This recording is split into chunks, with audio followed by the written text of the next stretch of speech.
Hi all, I'm Gray, aka the TF2 Weapon Ideas guy.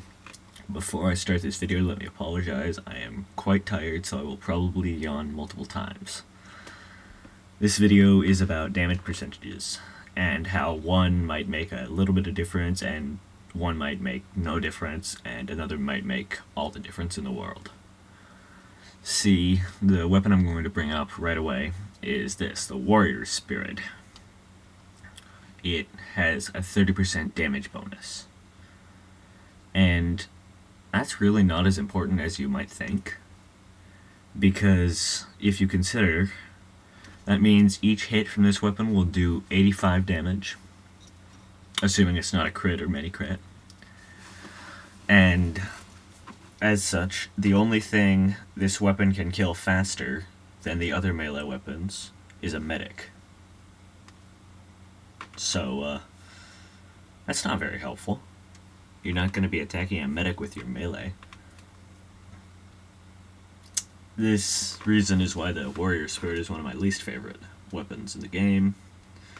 If you had to ask me, I would say it should be able to hit Demomen and Pyros, because that would at least make it a little bit more useful. Especially for that 30% damage vulnerability. That, in other words, means you have like 230 health. It's a big deal, really. And then I'm also going to bring up the Loch-n-Load. See, the Loch-n-Load is a very controversial weapon. In gunmetal, it was changed, so it only did 20% damage more versus buildings instead of versus players, and people freaked out saying this was like the death of the Loch-n-Load. No, it really isn't, because the only two things in the game that the Loch-n-Load could be more efficient at killing were level 3 buildings and Sandman scouts. Those were the only two things that a Loch-n-Load was better at killing. So this was almost just cleaning up the stats to make them more accurate when read. That is the power of damage numbers. You'll notice that level 3 buildings have 216 health. 120 times 2 equals more than 216.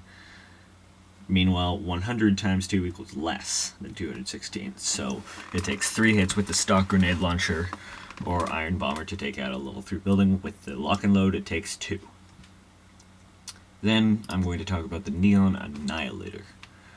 This one, it deals a little bit less damage, but you'll notice that it has a 20% damage penalty versus players. And that's more important than you might think, because as a weapon that is supposed to deal 100% critical hits at least some of the time, you can effectively balance it around its critical damage as well as its normal damage. Its normal damage doesn't matter that much. It just makes it a little bit less useful in straight-up melee combat.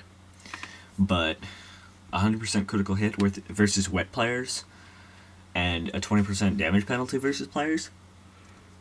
Excuse me. That was one of the yawns I was expecting. Means that it will not deal enough damage to one-shot another Pyro or a Demoman, or even a medic, unless they're using the Vita Saw. So that's a little bit of a damage gimmick that people don't seem to notice very often on the Neon Annihilator. Then the final weapon is the Candy Cane.